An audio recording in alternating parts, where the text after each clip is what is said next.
Oi, meus amores. Feliz São João pra vocês, tá? Seja bem... Tudo bom com vocês? Espero que vocês estejam tudo bem.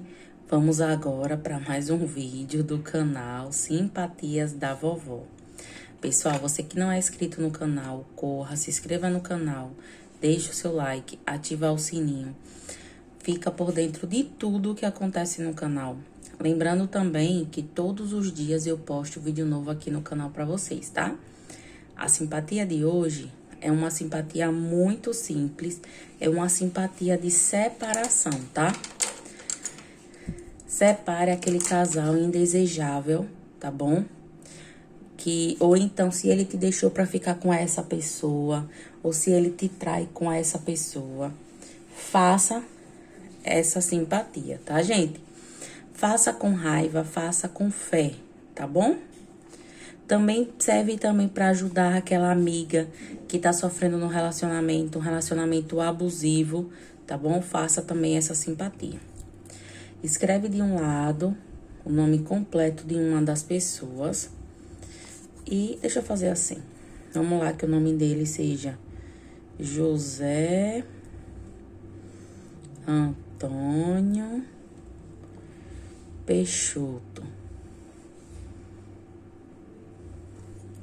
Do outro lado, o nome dela seja Marta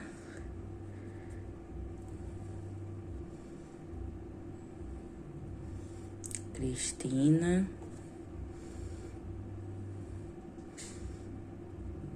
Correia, certo?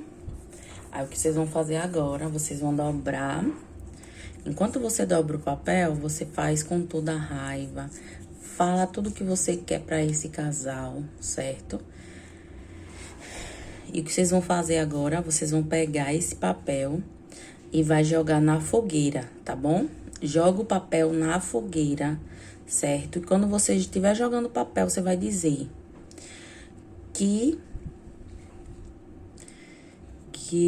como é que se diz? Que fulana e fulano se separem, assim seja, assim será. E joga, certo? Agora, não na sua fogueira.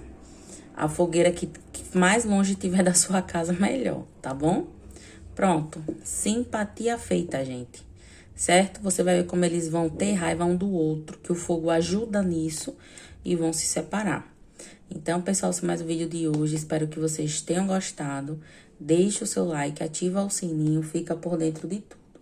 Um beijo no coração de vocês, muita axé, muita gratidão. Até o próximo vídeo.